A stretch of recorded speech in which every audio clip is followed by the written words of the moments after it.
Sometimes greed and testing out the technical limitations of CGI realism is all you need to gross $1.6 billion at the box office.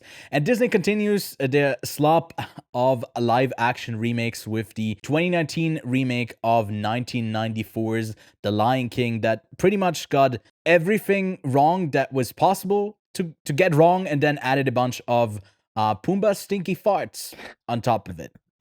Welcome to Quiet on Set, to a Roll That Again review where we revisit older films. Now, we've never reviewed this film because we started Quiet on Set back in late 2019. I'm Ewan, and I'm quite mad with this most recent rewatch of The Lion King. I'm joined by Connor, and I don't know if you share my disdain for this film, but we can agree that this does not hold up, or wasn't even it wasn't even held in the first place. This movie. What's up? Hello. I don't even know if I can do an introduction with this movie. This movie is one of the biggest travesties, and using that word correctly, it's a huge, incredible, magnificent travesty. It will stand the test of time in the sense that I'm yeah. It don't doesn't know. have words. No. It's quite incredible how they made every wrong decision. It's like one of those video games from like Telltale where like it has like this decision will like impact the story going forward. This movie itself is an amalgam of every single bad decision, as well as like the fact that like the world is going to remember that. Like it's one of those things where it's like, this is a horrible fart stain or poop stain. I don't poopy stain. It's very on poopy stinky film. Yes. Yeah, it's pissing on its leg. I'm not getting better with like type of vocabulary I use, but I honestly was surprised at like I know I didn't like this film when I first saw it. I didn't mind it because I had that nostalgia from the first one. I was like, this is still that kind of same story, just told in a much lesser way. I don't mind it. I see some of the moments that look quite pretty, I guess, but they take everything away that made these characters interesting, that made the songs interesting. I don't know where we want to start with our critique, but if you caught our RTA Roll That Again review of the first one, then we did start off with the music there, and obviously it uses the same music. It, I think, extends at least one part, adds like a little own Beyonce song, because like you couldn't get her if she doesn't get like an actual song to add onto the soundtrack. But I have to say that the songs in this film, especially Beyonce and Donald Glover, are so bad. To me, the way that they like accentuate or like add little flares to the song is like, it's like, what are you doing? That is not the purpose of the song, to like show off that you can sing real nice vibrato or whatever the fuck they're doing. It like, and they felt always. So obviously that comes with the type of animation that it is. It's not expressive. Then you don't really see a lot of the characters in there because you have someone speaking words, and in the original you had those a bit more humanized. Like you could see the expressions were emphasized as well, and that really adds to giving it a bit more than a flat performance. And all of the performances in the film were, you probably picked up on this as well, they were so flat, they were so like monotone, and they really didn't like jump off the screen at all. I don't know where they got these microphones from or how they did the mixing in this movie, because every single actor and singer in this movie has artifacts all over the recording. Like I can hear the peaking, I can hear the mic muffling, I can hear like when the kids are talking to the mic, I can hear them getting too up close to the mic. Like I know I'm not an audio engineer, but I expect when you're on like a huge production like The Lion King, there should be a little more like perfectionism on set, you know?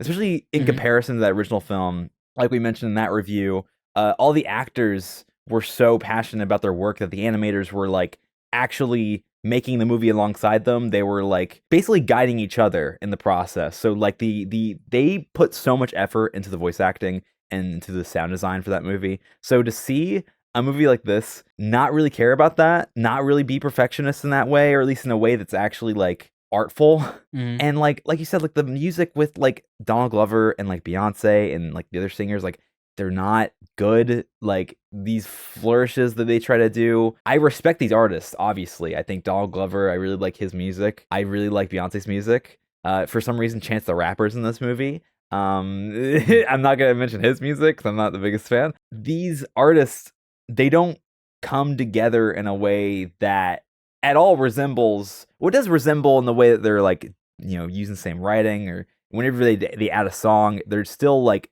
drawing from the story, but isn't really feel in respect of that original movie. It feels like it's trying to tread its own path, but at the same time, you're not, because every single plot beat is from that original movie. Every single good part of this movie that could be good, they're not good, but every single part that could be good is from that original movie.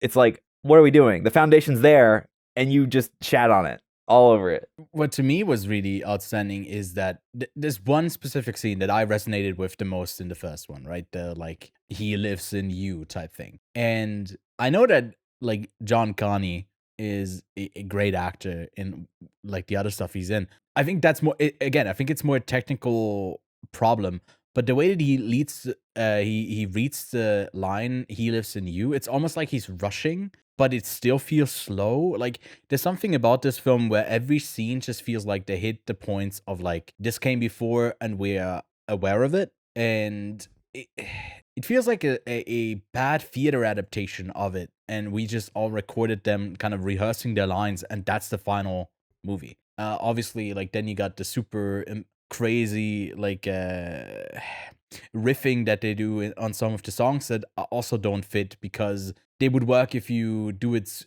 in a super expressive way. But then when Donald Glover and Beyonce are like riffing, it's usually like they're walking away from the camera. We don't even see them. And it's just, there's two lions and two people singing over it. But none of that actual like tangible experience is what you're getting from this. And then a movie that relies so much on these life lessons it has to give to children are so cut short, and like they feel so hollow when there's nothing there. It feels so corporate. It feels so empty and like a waste of time, and just like offensive in the way that it comes across. And I really like. Obviously, I do get quite emotional at movies in the way that I respond to them when I like tear up, or it makes me sad, or I think something is beautiful. But I rarely get like as infuriated with a film as I got with this, because it just was like, what are you doing? And I would love to give it the benefit of the doubt of like, he's just a wrong choice, or maybe there's a better take out there and we can get this right. But no, fundamentally, everything with this is just wrong. Everything is just wrong. Like, even down to the moment of like Scar killing Mufasa, the way that he comes up too much on the thing where he doesn't need his help. It's such a forced moment to every single point. And like, I understand, like I don't understand it, but like when they redo that scene too, I'll mention this money, too. Connor. Oh yeah, I get the money. The money is definitely the reason. But when they do that scene specifically, they try to make it seem really impactful. But the thing is that like there's the part where Scar stabs Mufasa's paw with his claw. In the original, it looked really painful, and you can tell like it. It makes sense that Mufasa would fall.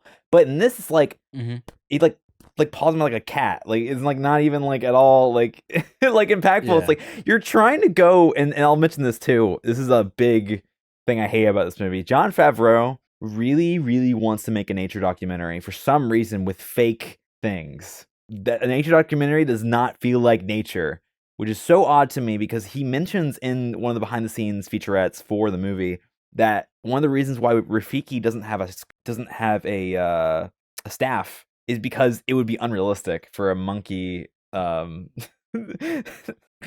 have a staff, and then he makes an MCU moment out of it. Like, and it's like, what? Old friend. If you think it's unrealistic, why'd you put it in the MCU moment at the end where they're having this big fight scene? Because we are aware that it exists in a different universe, and we are referencing back to that, because Connor, that's all this movie has to offer of something else that existed, and this is just it like, doesn't even like doing feel the Leo meme. Like the bad idea that it's at its heart, which is that Jon Favreau wants to make a realistic adaptation of The Lion King. It doesn't feel consistent, because at the end they throw that out the window when they want to do the big epic fight scene stuff. And it's like, you're adapting The Lion King. why do you feel the need to make something that feels realistic? There's this new trend with a lot of these like corporate Disney products that like really want to adapt realism into their animated projects, and it's like, what is the point of that? What is the point of making something look realistic to someone? Does that make it feel more real? Does that make the emotions feel more real or tangible? In my perspective, I just can't imagine someone would see something like this, see a movie that looks like a nature documentary that is adapting Hamlet, especially a nature documentary that looks this bad. Like the animation looks really poorly rigged. Like all of the animals, for sure, I can see the tissue underneath their fur and stuff like that. So like maybe that looks okay, but it's like just the purpose of it makes no sense. But like I said, I just can't imagine. The film is really flat. It looks so flat. Like, yeah, there's no real depth in the frame. Like even the way that they roll onto the elephant graveyard, it's not. Don't fall down. Like something they just kind of roll into it, and it's like on the same flat thing because we kind of want to keep the camera level. God forbid, other than like putting us in the POV for some odd reason, it keeps going back to POV. And it's like, hey, we did that in Iron Man. We were like in the mask. That's the only thing Jon Favreau knows. So I guess we got to see from Simba's perspective. Because other than that, it like, I hate the moment like on the thing where he's obviously like stressed and he wants to have a look to see what Mufasa is climbing up to, right? He's like climbing up and it's like there's a quick shot of him like quickly panning around to show Simba's POV. It just doesn't work. It's so odd to have like that and then a super like obviously emphasized moment and then go back to this nature doc look. It's absolutely incredible how they just managed to do everything wrong. Like they really had a full team of people that did not want to do the project, and they were like, guys, let's ruin this classic. Let's do this right now. One of my favorite things was when John Oliver said, "That's the news." I was like, because he has a news show. The thing is, I like John Oliver, so when he was in this movie, like I was like, I don't mind him, but he's like not good at all. Well, that's not his fault that the writing. Yeah, he's also not a voice actor. That's another thing I was going to mention. No, almost none of these people, other than James Earl Jones, are voice actors. Why would you make a movie? And it shows. It shows so well because it's easier to market if you have Beyonce and Donald Glover, especially Beyonce in your movie, and in the new one, they also still have Beyonce and I think her kid in it as well now. So like. Yeah, like that's why I think when the news came out that they're doing a prequel and it's Barry Jenkins who's locked in the like Disney production chamber for the foreseeable future, and now in interviews he's like bringing up he's looking forward to doing something that's not as CGI based, and I was like, this man is holding back. This man is holding back. I can tell. I think the initial stampede moment when they first like come down, I think that thing works really well. It translates really well to like this kind of live action CGI look. That intensity I think comes across in both forms. But as soon as it's like any music, it just falls apart completely. And when it has the live lessons, but that kind of action scene I think kind of works. Like that was the one redeeming thing that I noticed was I gotta give it that actually that start of the scene is not really that bad. Yeah, but the thing is that like even when there's like redeemable things like that, like little tiny aspects, I feel like you can mine the goodness out of it just being that it's from the original or that it's like inspired by the original. Yeah. So like every single thing that, like I said, could have been good or is like okay is from the original, and every single new thing they add is horrible. I mean, what they added was, I think, I don't know if there was any critique that way, but we get a few more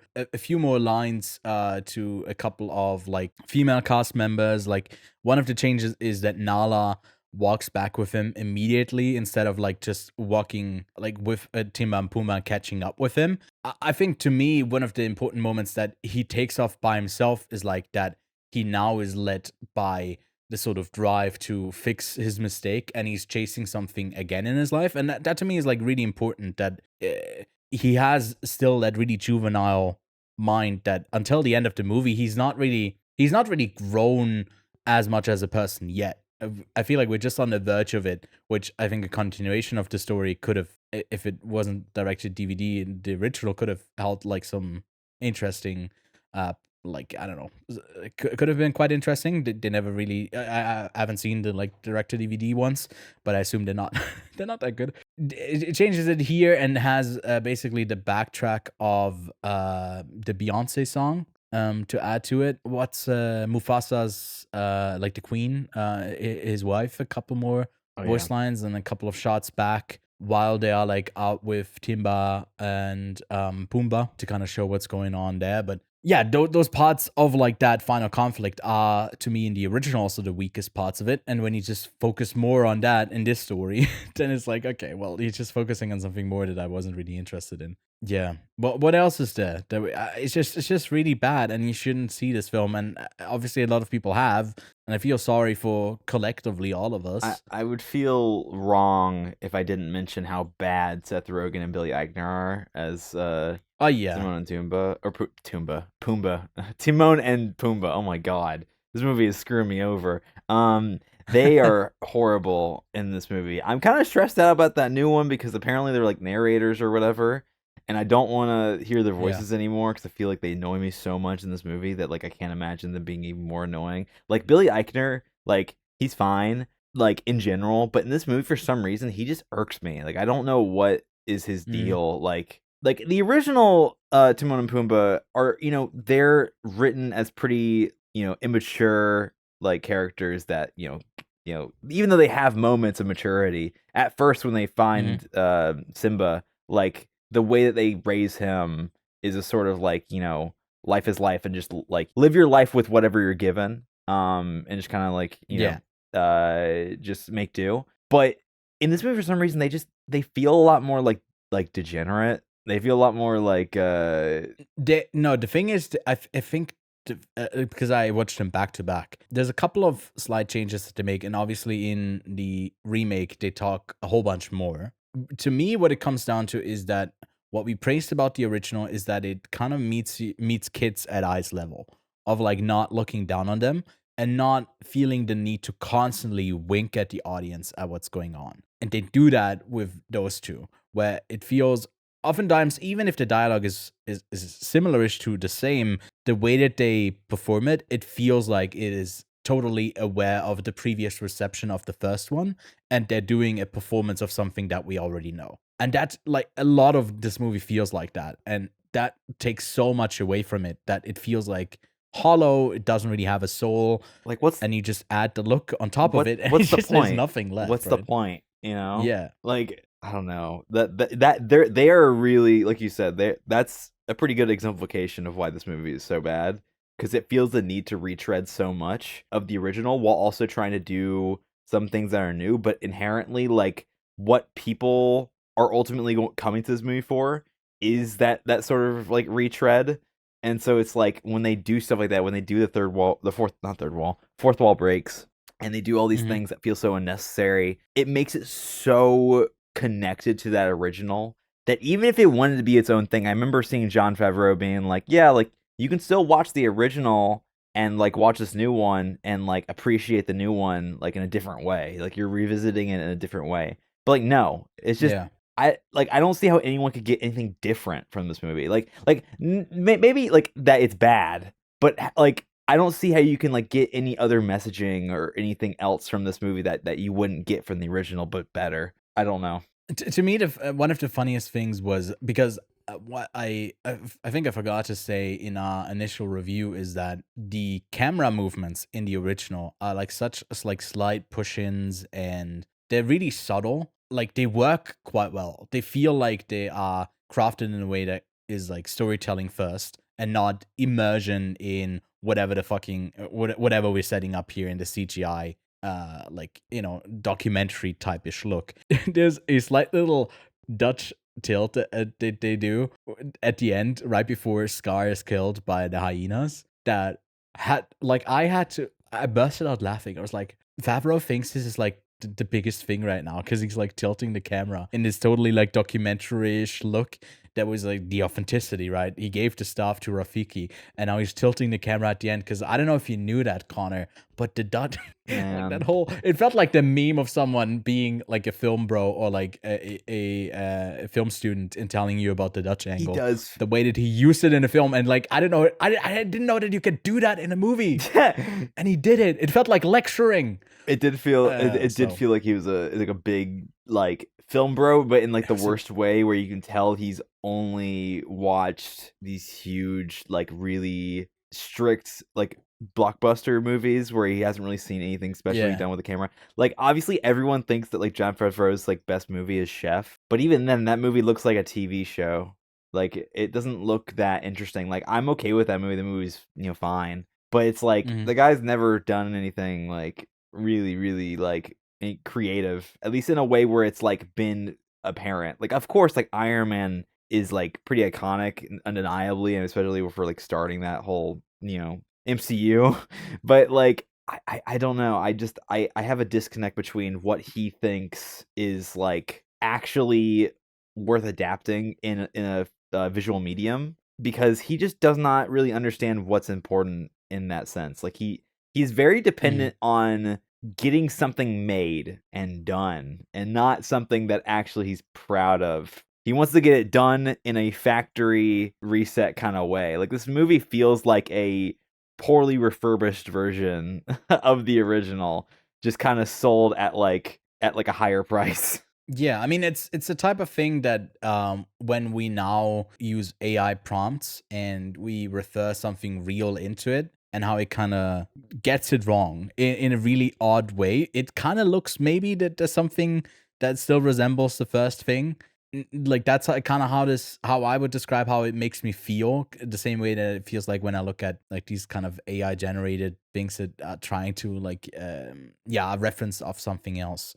There's just like something missing, like that is obvious. But I think for this, more than with AI, it's easy to point out all the things that are wrong with it. And I can't give it more than a 0.5-star rating. I had it, I think, initially at like a 4 out of 10. I moved it down to a 2 out of 10. And my most recent rewatch, because yes, I've seen this movie 3 times now. Man, it is a 1 out of 10. That's incredible. You've seen this movie that many times. I don't know if I could. I've seen this movie twice at this point. Yeah, and I just it's no, I gotta go with the 0.5 star. If I could go a 0, no, I think I would. Yeah, not seeing it is, I think, the right amount of times that you should see it. But hey, maybe you've seen it already when it came out, because again, it made a shit ton of money. Or if for some odd reason you feel like you need to rewatch this one before you see Mufasa, there you go. Here's our thoughts on it. They're not that great, but yeah.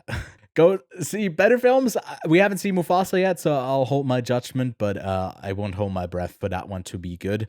You can find Connor and my socials linked below, as well as the review for the original Lion King movie, and then we'll also talk about it on this week's podcast with Lachlan, so be sure to not miss that. But yeah, thanks so much for watching. I'll say the same thing as I said last time, Hakuna Matata, but this time it's as flat as to say it in the movie. Yeah. Hakuna Matata. See you guys.